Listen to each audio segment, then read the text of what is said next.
अच्छा गुरुजी, हम जब देखते हैं कि सरस्वती को ज्ञान की देवी माना जाता है, तो ये जो एसोसिएशन हुई है, मतलब नदी के रूप में, और फिर ज्ञान की देवी उन्हें माना जाने लगा, तो ये किस प्रकार से घटित हुआ? लोक की कौन-सी परंपरा थी जो इस तरह से फिर बाद में उसने आकार ग्रहण कर लिया और वो एक मूर्त रूप में हमारे सामने आती है? सरस्वती देवी हैं, उनके एक हाथ में वेद हैं और एक हाथ में वीणा है। वेद ज्ञान कभी भी नीरस नहीं हो सकता।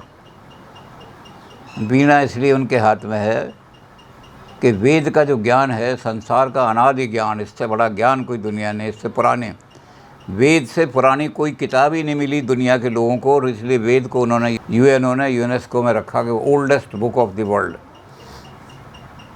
तो दुनिया का सबसे बड़ा ज्ञान का भंडार वेद हैं।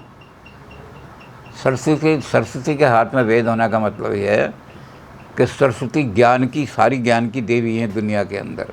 लेकिन ये जो ज्ञान है, इसने संसार को कहीं भी नीरस नहीं बनाया। इसने कहा कि जीवन जो है रसों से भरा हुआ है,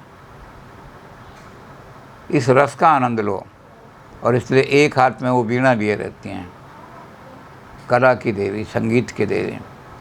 तो ज्ञान और रस दोनों चीज़ें मिली हुई हैं सरस्वती में। और पौराणिक कथाओं में यह है कि इनका झगड़ा हो गया सरस्वती का गंगा और यमुना से, और यमुना ने इसको शाप दे दिया कि तू नदी बन करके बहेगी पृथ्वी पर। वो देवलोक में आज भी सरस्वती ज्ञान की देवी के रूप में है, लेकिन भूतल पर उन्होंने शाप दिया कि तू नदी बन करके बहेगी। तो नदी उत्तम बन करके सरस्वती बहने लगी। विश्वामित्र जी और वशिष्ठ जी का आपस में झगड़ा था। विश्वामित्र जी ने कहा सरस्वती को कि तू वशिष्ठ के बच्चों को यहाँ बहा करके लिया, मैं उनको कत्ल कर दूँगा।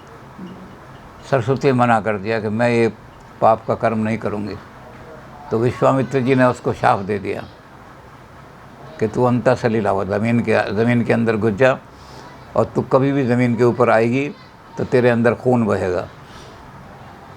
तो सरस्वती जो ज़मीन पर आई थी यमुना और गंगा के शाप से कि तू नदी बन करके बहेगी, वो फिर अंतः सलीला हो गई विश्वामित्र जी के शाप से। ये पौराणिक कथाएं हैं, जब आप पुराण पढ़ेंगे तो सारा पता लगेगा इसमें। ख़ास तौर से देवी भागवत से पढ़ेंगे तो सरस्वती जो देवी हैं वो तो हैं ही ज्ञान की देवी। उनके हाथ में ज्ञान का भंडार है। हाथ में होने का मतलब है कि ज्ञान की देने वाली हैं वो।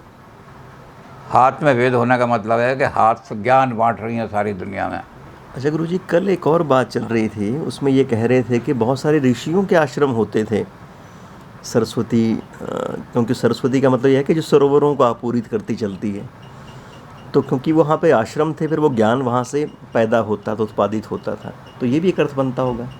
हाँ, तो सरस्वती के हाथ में वेद होने का मतलब ये है कि यहाँ से ज्ञान प्रसारित होता था। और सरस्वती बड़ी नदी उत्तम मानी जाती थी। इतनी बड़ी नदी थी कि इसके किनारे सारी सिविलाइजेशन ही खड़ी हुई। अब राखी घड़ी की सिविलाइजेशन सरस्वती सिविलाइजेशन है। सरस्वती जहाँ पानी होता है वहीं सिविलाइजेशन खड़ी हो सकती है। जहाँ पानी नहीं होता वहाँ आदमी जिंदा ही नहीं रह सकते, सिविलाइजेशन क्या खड़ी होगी। तो सरस्वती बड़ी विशाल नदी थी, इसलिए इसके किनारे बड़े बड़े, जैसे ये बताया कि इस तरह के बहुत सारे, तो एक दो साइट नहीं, सरस्वती के किनारे निकलने वाले कम से कम 120 या 121 साइट हैं जहाँ बड़े बड़े शहर थे। कालीबंगा तक फैले हुए हैं वो सारे, इधर बागपत के पास तक फैले हुए हैं सरस्वती के किनारे। ये सारी सरस्वती सिविलाइजेशन कहलाती है।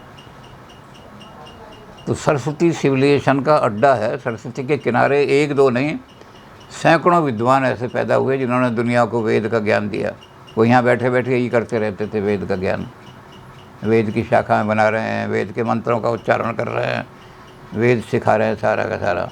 तो ये सरस्वती के किनारे अब जो साइट निकल रही हैं इतनी, कहीं कोई सब राजस्थान तक निकली है कालीबंगा। तो ये बड़े बड़े शहर निकले हैं ऐसे जहाँ लोगों ने सिविलाइजेशन खड़ी की सरस्वती के किनारे, और यहाँ से दुनिया के साथ तिजारत भी की, वाणिज्य भी किया, दुनिया का धन भी खींच करके यहाँ लाए। और दुनिया को ज्ञान भी दे करके गए। तो सरस्वती के किनारे सिविलाइजेशन खड़ी होने का मतलब ये है कि बहुत तकड़ी नदी रही होगी, क्योंकि बिना पानी के सिविलाइजेशन खड़ी हो ही नहीं सकती।